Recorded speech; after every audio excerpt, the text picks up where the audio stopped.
¿Cuál es el arma más poderosa que se te ocurre? Probablemente algún tipo de arma o bomba enorme, ¿verdad? Pero ¿qué pasa con las armas que existieron hace cientos y no miles de años? ¿Qué reinaba en ese entonces? ¿Eran catapultas del tamaño de un camión, lanzallamas antiguos o qué tal una mano de hierro gigante capaz de volcar barcos enteros? Bueno, colócate tu casco, tu chaleco antibalas y tus flotadores si esa mano grande sirve de algo, porque estamos a punto de echar un vistazo a las armas antiguas más increíbles que alguna vez existieron.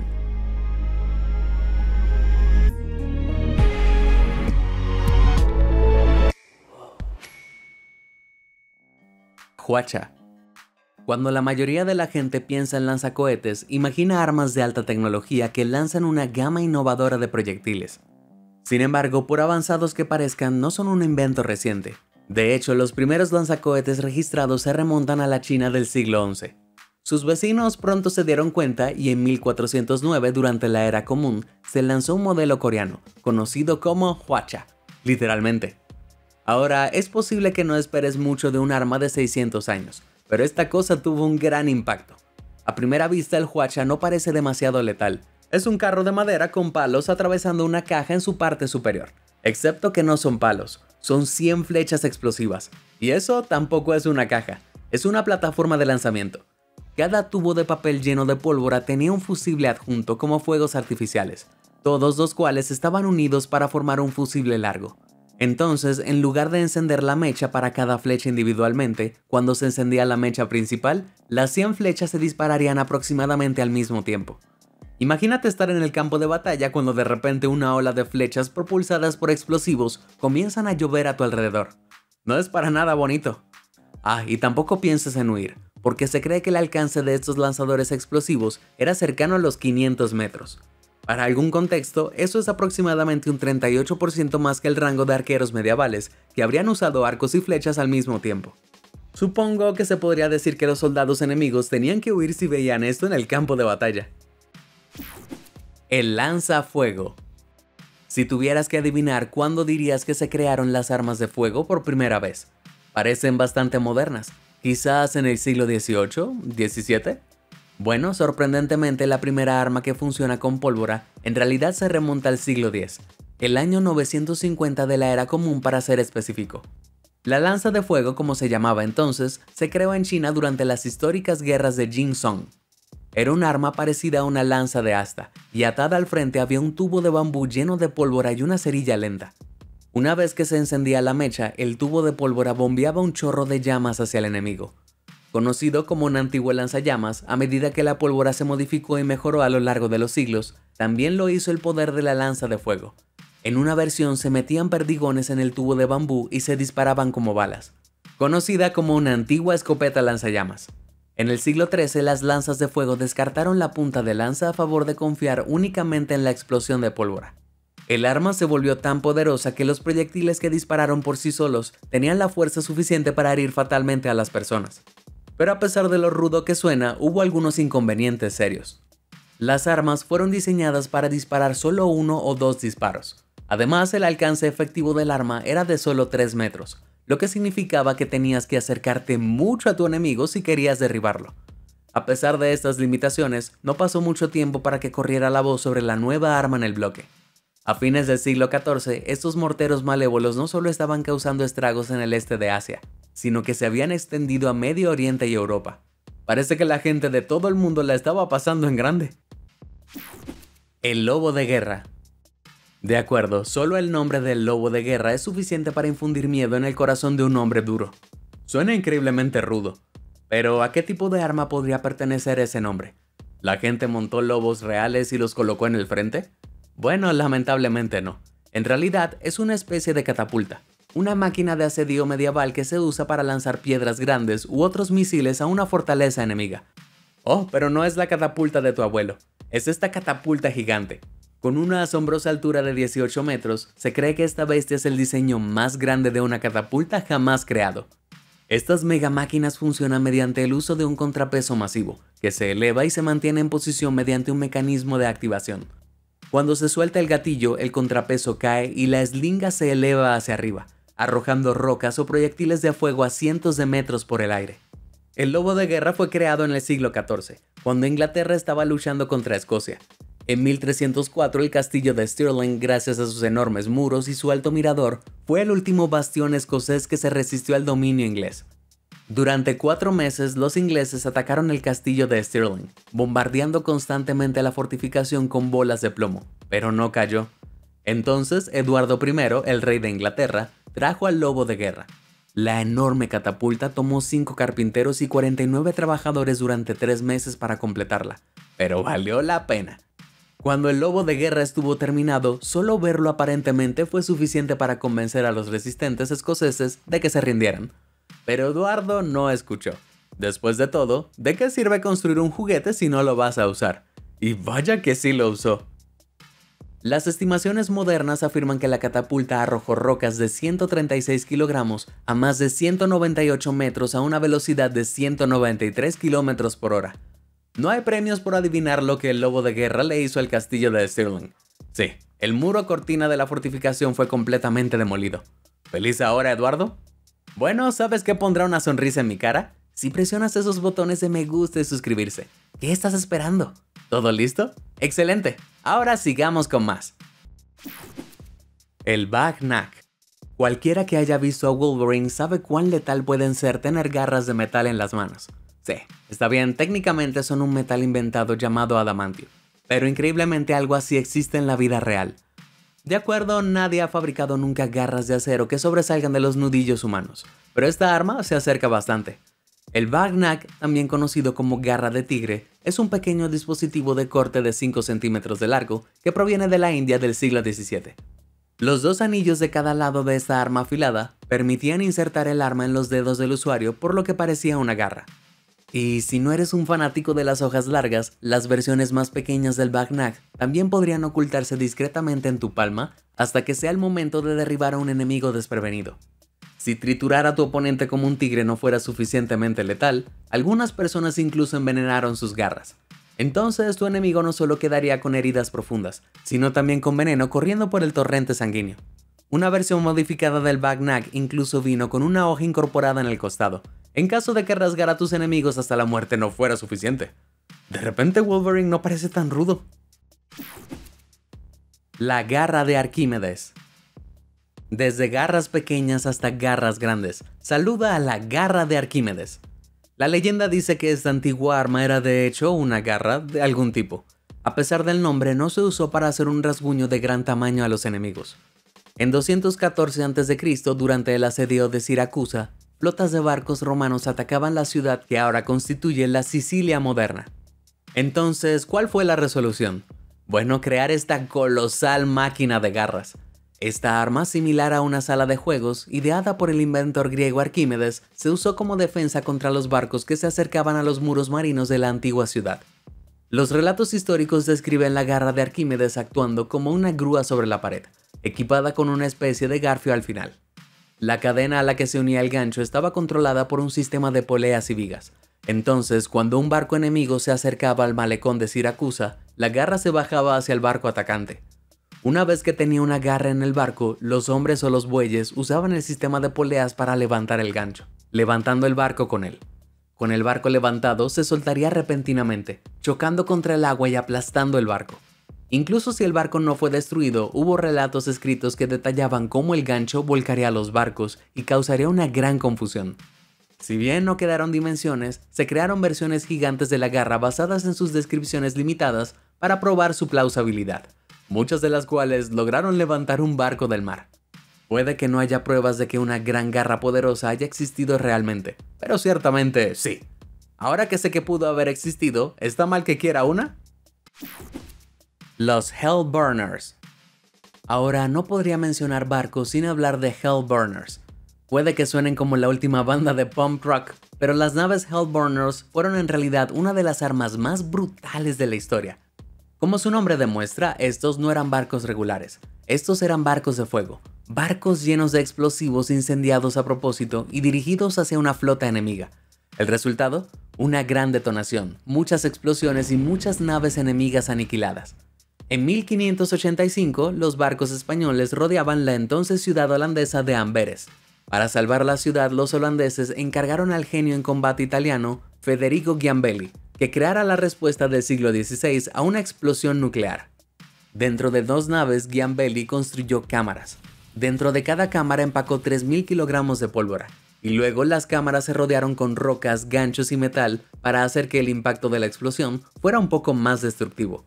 En el primer barco, llamado Fortune, la explosión debía ser provocada por una mecha de combustión lenta, pero desafortunadamente el Fortune se alejó de los barcos españoles y su explosión causó pocos daños. Sin embargo, no se perdió toda esperanza, porque el segundo barco, acertadamente llamado Hope, aún estaba por llegar. En lugar de un fusible retardado, Hope usó una bomba de tiempo, una mezcla avanzada de mecanismo de relojería y pólvora, que encendería automáticamente la mecha en un momento preestablecido. En esta ocasión, el buque derivó directamente en el camino de los barcos españoles, antes de pasar con éxito a la gran explosión. La explosión fue tan fuerte que se dice que se pudo escuchar a 80 kilómetros de distancia. Como era de esperar, la explosión de la bomba y la lluvia de escombros fue bastante destructiva y costó la vida a unos 1000 soldados españoles. De hecho, la detonación fue tan grande que los historiadores creen que fue la explosión más grande hecha por el hombre en ese momento de la historia. Bueno, ¿quién necesita armas nucleares cuando tienes a los Hellburners? Fuego griego. Casi 1000 años antes de que los Hellburners zarparan, había otra arma antigua que causaba estragos en alta mar. Excepto que esta vez no era un barco en sí, sino un arma ingeniosa que llevaban a bordo. Del año 674 al 678 de la Era Común, Constantinopla, la antigua capital del Imperio Bizantino, estuvo tomada. Una flota árabe de barcos aseguró bases a lo largo de la costa y bloqueó la ciudad mientras atacaba las fortificaciones de Constantinopla. Con su ciudad bajo amenaza, el gran inventor Calínico de Heliópolis creó un arma tan poderosa que cambió el curso de la guerra. Llamado fuego griego, este antiguo lanzallamas funcionaba lanzando una mezcla inflamable desde los tubos en las proas de los barcos bizantinos hacia los barcos árabes. Las llamas se dispararon desde sifones presurizados, lo que les dio un mejor alcance y precisión para garantizar que la mezcla mortal llegara a bordo de las naves enemigas. Luego el fuego brotaría sobre la flota árabe, destruyendo los barcos y obligando a los hombres a escapar del naufragio, o ser quemados vivos. Suena caliente. Aunque hay un problema con tener lo que es esencialmente un lanzallamas en el mar, el agua. Pero no es un problema para estas cosas. El fuego griego era tan inflamable que aparentemente incluso ardía en el agua.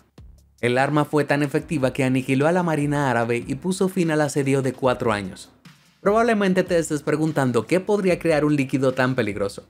Bueno, esa receta secreta ardiente se ha perdido en el tiempo, y los ingredientes solo pueden ser hipótesis en la actualidad. Se cree que la nafta, un líquido inflamable, es el componente principal. Esto probablemente se mezcló con nitrato de potasio, y por último, una rociada de azufre que al añadirse, producía un estruendo y una nube de humo. Y voilà, fuego griego. Por favor, no hagas esto en casa. El Macuajitul. Según textos españoles del siglo XVI, los aztecas se involucraron en algunos sacrificios humanos particularmente espantosos en nombre de sus dioses, como ofrecer sus corazones aún palpitantes antes de arrojar sus restos por los cientos de escalones del imponente Templo Mayor. Pero si pensabas que era brutal, entonces ponte el cinturón, porque hay un arma de la historia azteca que es aún más escalofriante. Este es el Macuajitul. No se sabe exactamente cuándo surgió esta paleta de madera, pero cuando los conquistadores españoles llegaron a México en el siglo XVI, estaba ampliamente distribuida entre los soldados aztecas. Es seguro de decir que balancear una paleta de 90 centímetros de largo hacia tu enemigo probablemente habría sido suficiente para noquearlo. Pero ¿qué es exactamente lo que hace que esta sea un arma antigua increíble? Bueno, el Macuajitul no obtiene su reputación despiadada de la paleta, sino de las hojas de obsidiana que recubren los bordes. Este vidrio volcánico de formación natural es muy afilado y tiene un filo 500 veces mayor que incluso la hoja de acero más afilada. Es tan afilado y preciso que incluso se usa en una variedad de hojas de bisturí. Pero los aztecas no usaban obsidiana para hacer incisiones precisas, ¿no? Buscaban más cortar las cabezas de sus enemigos. Y como era de esperar, el Macuajitul fue bastante bueno en eso. Los relatos españoles hablan de su eficacia no solo para quitarles la cabeza a los hombres, sino incluso a los caballos. En los casos en que no era necesario cortarles la cabeza a los enemigos, los guerreros aztecas infligían muchos cortes superficiales a sus víctimas con las hojas de obsidiana, antes de dejarlos inconscientes con la paleta y llevarlos de vuelta para el sacrificio. Vaya, No había nada alegre en esta arma. Silbatos de muerte. Parece que los aztecas les gustaba el sufrimiento, porque su salvaje armamento no se obtuvo en el Macuajitl. En 1999 los arqueólogos hicieron un descubrimiento impactante en Tlatelolco, Ciudad de México. Era un esqueleto agarrando lo que parecían silbatos de juguete, aunque estos no eran juguetes, sino algo mucho más siniestro. Estudios posteriores revelaron que la víctima sostenía silbatos de muerte. Los diminutos instrumentos eran una parte importante de los rituales aztecas, supuestamente ayudando a guiar a los espíritus de los muertos a través del más allá. Pero los historiadores creen que puede haber habido un uso más temible para estos instrumentos. Cuando se sopla, los silbatos de muerte aztecas emiten un grito.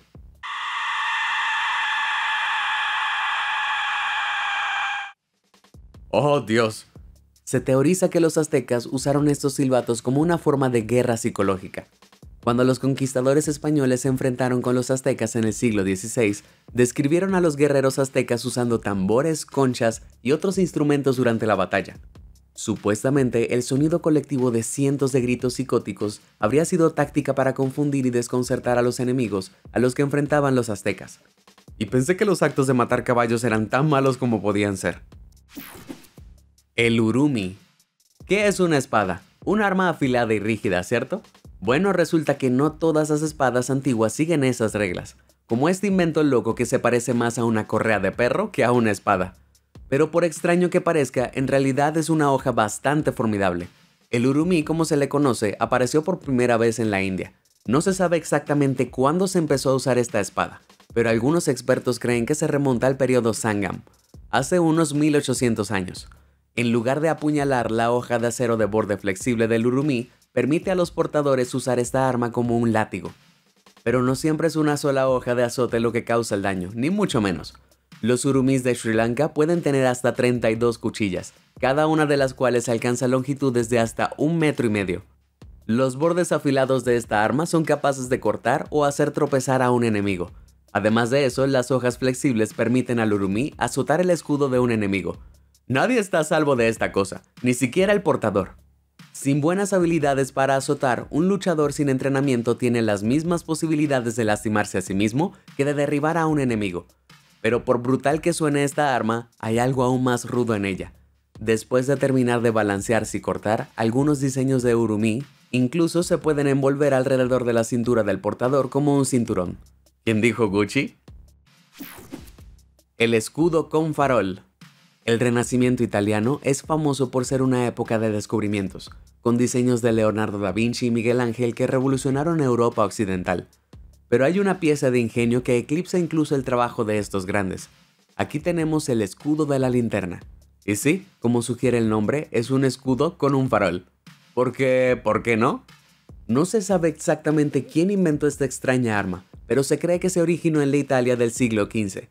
El escudo no era tan grande, con un diámetro de poco menos de 30 centímetros, pero lo que le faltaba en tamaño lo compensaba en estilo. Adjunto al escudo había un guante blindado, con 2 púas que sobresalían de él.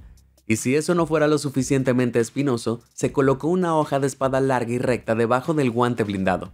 Pero lo más loco de este escudo no fue el diseño elaborado o sus características puntiagudas. Fue que los soldados colocaron un farol detrás del escudo y podían tirar hacia abajo de una palanca adjunta, para abrir una pequeña ventanilla e iluminar mientras aún tenían el escudo levantado. Ahora, un farol alimentado por llamas en la parte superior de su escudo no suena como la idea más brillante. Sin juego de palabras. Sin embargo, esta extraña arma no se usó en situaciones normales de combate. En cambio, el escudo de la linterna se usó en los duelos nocturnos. Las autoridades italianas patrullaban las calles de la ciudad por la noche en busca de delincuentes con su super escudo. Al principio puede parecer inútil tener una luz saliendo de tu escudo. Después de todo, revela tu ubicación a los enemigos. Pero ahí radica la belleza de esta arma. A medida que alguien se acerca a este escudo, el brillo del farol aumenta, y es más difícil para ellos ver. Así que le da tiempo al portador para derribar a su oponente. ¡Toma eso, Da Vinci! El receptor de hombres. No mucho después de que los italianos comenzaran a cegarse unos a otros con sus escudos brillantes, surgió otra arma increíble en Europa, el receptor de hombres. Llamado creativamente, parece el hijo del amor profano de un recogedor de basura y una máquina de pinball, y se cree que se usó en Europa a fines del siglo XVIII. Pero en lugar de recoger cáscaras de plátano, esta cosa fue hecha para recoger humanos. Consistía en un poste montado con una cabeza de 2 puntas. Las puntas se pueden empujar para abrirlas, lo que les permite ajustarse alrededor del cuello de la mayoría de los objetivos antes de volver a bloquearse en una posición cerrada. Y solo para mayor maldad, algunas versiones de esta arma incluso estaban equipadas con púas orientadas hacia adentro, lo que significa que si te atrapan, luchar no era una opción. En tiempos de guerra, esta malvada arma se usaba para sacar a los hombres de los caballos y arrastrarlos al suelo. Puede que no parezca la forma más eficiente de matar a tu enemigo, pero ese no siempre fue el objetivo. Los caballeros oponentes que fueron capturados con vida podrían usarse para el rescate, lo que convierte al cazador de hombres en el arma perfecta para sacar a una persona valiosa. La mayoría de la gente asumiría que este dispositivo peculiar ahora está confinado a los libros de historia, pero el receptor de hombres sigue siendo popular hoy en día. En el siglo XXI, la policía japonesa utiliza una versión modificada, pero afortunadamente se han deshecho de las púas de metal por almohadillas y puntas romas. ¿Conoces ese viejo dicho? Si no está roto, modifícalo ligeramente para no apuñalar a la gente en el cuello. El chakram. Cualquiera que haya visto Sheena, la princesa guerrera, reconocerá estos discos de acero como una de las principales armas de su arsenal. Pero este temible frisbee no se inventó solo para un programa de televisión ficticio. Es posible que esta arma, llamada chakram, no siempre tenga el diseño de hoja dividida de las armas que se ven en televisión. Pero no descartes el daño que estos discos pueden causar. Aunque no se conoce su origen exacto, sí sabemos que desde el siglo XVI, esta arma circular con hoja fue utilizada por el ejército Sikh. Por lo general, cada uno tenía un diámetro de entre 12 y 25 centímetros y un diseño aerodinámico plano, lo que les permitía lanzarlos unos 60 metros. Para ayudar a lanzar estas cosas, muchos usuarios adoptan un estilo de lanzamiento conocido como Tahani. Para empezar, el arma se gira en el dedo índice y luego se lanza con un movimiento rápido de la muñeca. El movimiento giratorio y rápido genera potencia y distancia para el lanzamiento. Además, al girar el dedo a lo largo del anillo interior del arma, los usuarios evitan cortarse. Probablemente sea algo sabio considerando que los textos históricos afirman que cuando se usan correctamente, estos discos tienen la capacidad de cortar extremidades enteras. Debido a la cuchilla circular increíblemente afilada del chakram, junto con la velocidad a la que viaja, el arma sigue girando incluso cuando penetra en lo que se lanza. Nunca más podré mirar un frisbee de la misma forma. Cadáveres. ¿Sí? Cadáveres. En 1343 los mongoles tomaron la ciudad de Kaffa y el asedio se prolongó durante 3 largos años. Pero en 1346 el despiadado ejército mongol luchaba por abrirse paso.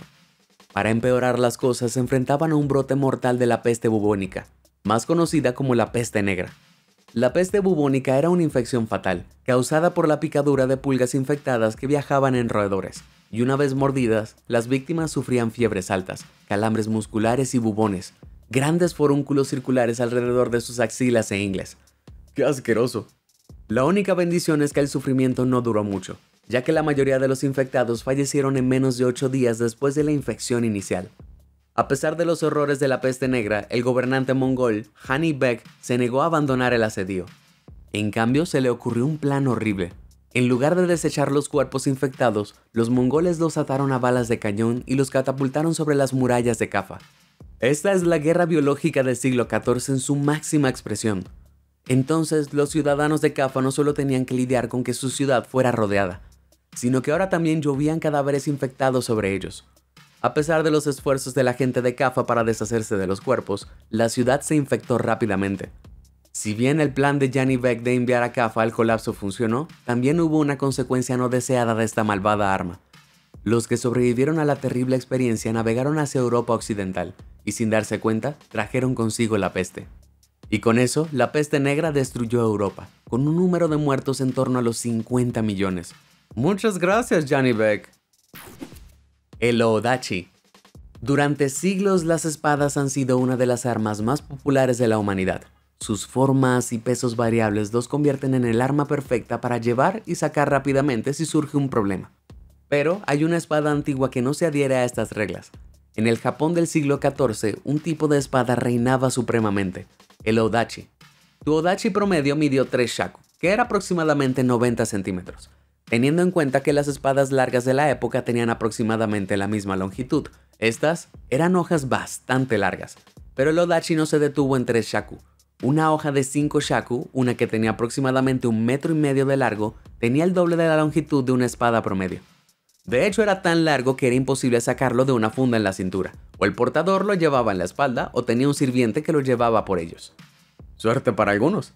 La dificultad para desenvainar la espada, su gran peso y el cambio a la lucha con armas de fuego hicieron que el Odachi cayera en desgracia. Pero eso no quiere decir que desapareció por completo. En el siglo XV se creó el Odachi Norimitsu. Esta era una espada de 12 shaku, sí, 2 dígitos, lo que significaba que tenía más de 3,5 metros en total. Pero por rudo que parezca, es probable que esta espada se haya creado con fines ornamentales, en lugar de para los gigantes japoneses. Y si crees que es una hoja grande, no es ni la mitad. Presentamos el Aja no Ontachi. Esta espada Odachi se cree que fue forjada alrededor del siglo XVIII. Tiene una longitud francamente ridícula. Se extiende sobre los 4 increíbles 1,5 metros de largo. Para algún contexto, si tuvieras que sostener el Aja no Ontachi en posición vertical, alcanzaría aproximadamente la misma altura que una jirafa hembra. Además de eso, el arma pesa más de 74 kilos. No es de extrañar que esta bestia se haya puesto el apodo de la gran hoja aplastante del mal. Para ser honesto, no estoy seguro de que haya mucho que no pueda aplastar. Afortunadamente, esta arma se forjó únicamente como objeto de ritual y fines religiosos. Bueno, sea cual sea la religión para la que sea, estoy dentro. ¿Cuál de estas armas antiguas te pareció la más increíble? Comparte con nosotros tu respuesta. Si te sorprendió toda esta información, házmelo saber en los comentarios del video. Y nunca dejes de sorprenderte. Muchas gracias por ver y suscríbete a Sorprendente.